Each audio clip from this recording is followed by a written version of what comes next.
Sang Sabda telah menjadi manusia dan tinggal di antara kita.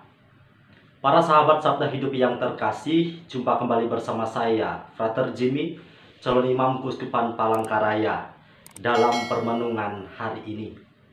Pada hari ini kita memasuki Minggu Biasa yang ke-27. Permenungan kita diambil dari Injil Matius bab 21 ayat 33 sampai ayat yang ke-43. Mari kita mempersiapkan hati dan pikiran kita untuk mendengarkan dan merenungkan sabda Tuhan. Dalam nama Bapa dan Putra dan Roh Kudus. Amin.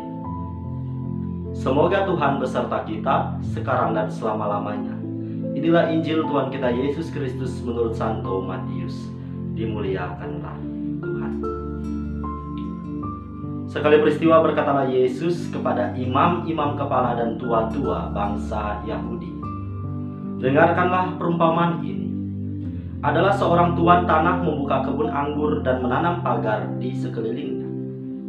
Ia menggali lubang tempat memeras anggur dan mendirikan menara jaga dalam kebun itu. Kemudian ia menyewakan kebun itu kepada penggarap-penggarap, lalu berangkat ke negeri lain. Ketika hampir tiba musim petik, ia menyuruh hamba-hambanya kepada penggarap-penggarap itu untuk menerima hasil yang menjadi bagiannya. Tetapi para penggarap menangkap hamba-hamba itu, yang seorang mereka pukuli, yang lain mereka bunuh, dan yang lain lagi mereka lempari dengan batu. Kemudian tuan itu menyuruh pula hamba-hamba yang lain, lebih banyak daripada yang pertama. Tetapi mereka pun diperlakukan sama seperti kawan-kawan mereka. Akhirnya tuan itu menyuruh anaknya kepada mereka. Pikirnya, anakku pasti mereka segani. Tetapi ketika para penggarap melihat anak itu, mereka berkata satu kepada yang lain, 'Ia adalah ahli waris. Mari kita bunuh dia, supaya warisannya menjadi milik kita.' Maka mereka menangkap dia dan melemparkannya keluar kebun anggur itu, lalu membunuhnya. Maka apabila tuan kebun itu datang, apakah yang akan dilakukannya dengan penggarap-penggarap itu?" Kata imam-imam kepala dan tua-tua bangsa Yahudi kepada Yesus, "Ia akan membinasakan orang-orang jahat itu, dan kebun anggur itu akan ia sewakan kepada penggarap lain yang akan menyerahkan hasil kepadanya pada waktunya." Kata Yesus kepada mereka, "Belum pernahkah kamu baca dalam kitab suci, batu yang dibuang oleh tukang-tukang bangunan telah menjadi batu penjuru? Hal itu terjadi dari pihak Tuhan, suatu perbuatan ajaib di mata kita. Sebab itu aku berkata kepadamu, kerajaan Allah akan diambil daripadamu dan akan diberikan kepada suatu bangsa yang akan menghasilkan buah kerajaan itu." Demikianlah Injil Tuhan. Terpujilah Kristus. Para sahabat Sabda Hidup yang terkasih dimanapun Anda berada, salam sehat dan sukacita untuk kita semua. Bacaan Injil yang cukup panjang yang barusan saja kita dengar tadi menampilkan satu perumpamaan yang digunakan Yesus, yakni perumpamaan tentang seorang tuan tanah yang memiliki kebun anggur dan mempercayakan kebun anggurnya ini untuk dikerjakan oleh para penggarap. Akan tetapi ada satu cerita yang sungguh tragis. Cerita ini mau mengatakan gambaran relasi dari Tuhan Allah dengan manusia. Allah selaku pemilik kebun anggur, sang tuan tanah, dan para penggarap ini ialah manusia. Allah yang telah bermurah hati memberikan pekerjaan dengan penuh kepercayaan kepada para penggarap. Tetapi setelah waktu petik tiba, apa yang terjadi?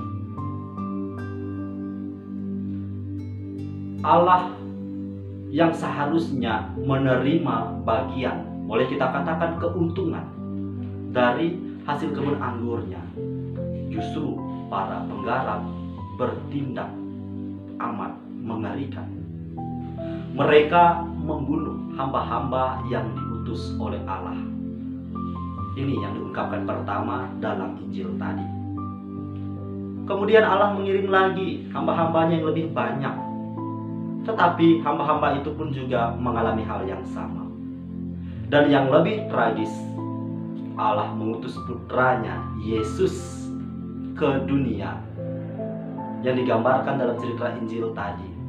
Sang Tuan Tanah mengutus putranya dengan harapan disegani oleh para penggarap kebun anggur ini tadi.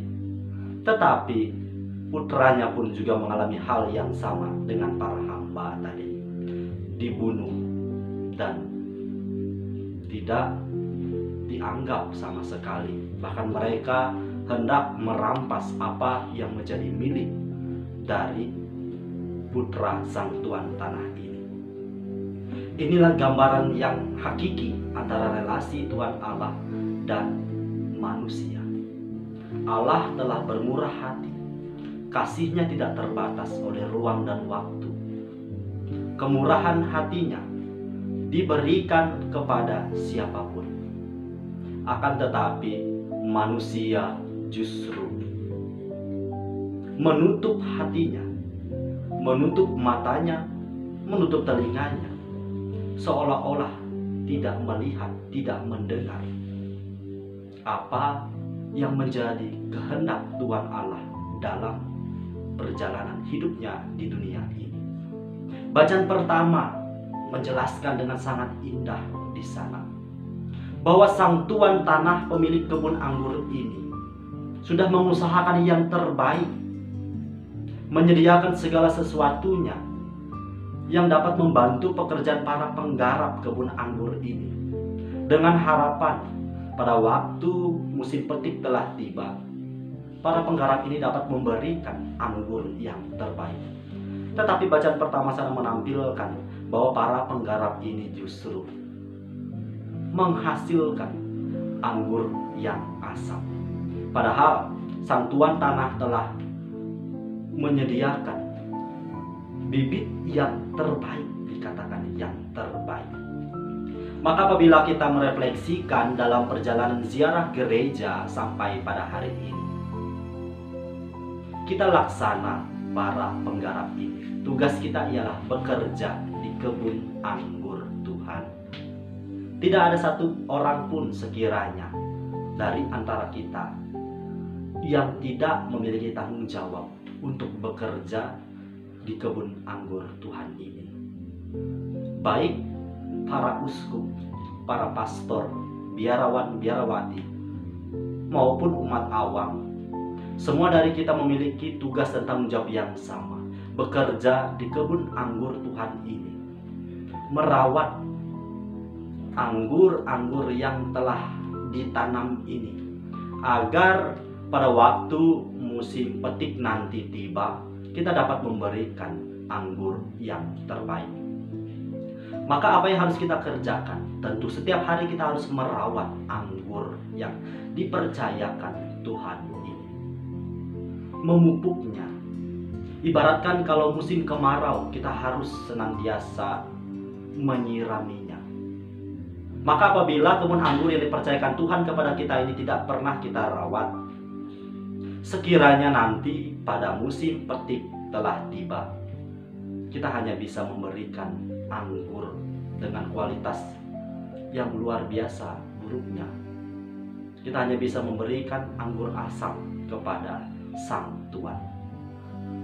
Maka dari permenungan ini saya ingin mengajak kita untuk merefleksikan, sudahkah saya setiap hari berjuang untuk menjadi penggarap, pekerja yang setia, pekerja yang dengan sepenuh hati mau bekerja di kebun anggur Tuhan ini? Semoga seluruh usaha, perjuangan kita setiap hari bekerja di kebun anggur Tuhan, pada saat musim petik telah tiba nanti, kita dapat mempersembahkan anggur dengan kualitas yang terbaik kepada Tuhan Allah. Selamat hari Minggu, selamat beraktivitas, salam sehat untuk kita semua. Semoga Allah yang Maha Kuasa memberkati kita, melindungi kita terhadap dosa, dan menghantar kita ke hidup yang kekal dalam nama Bapa dan Putra dan Roh Kudus. Amin.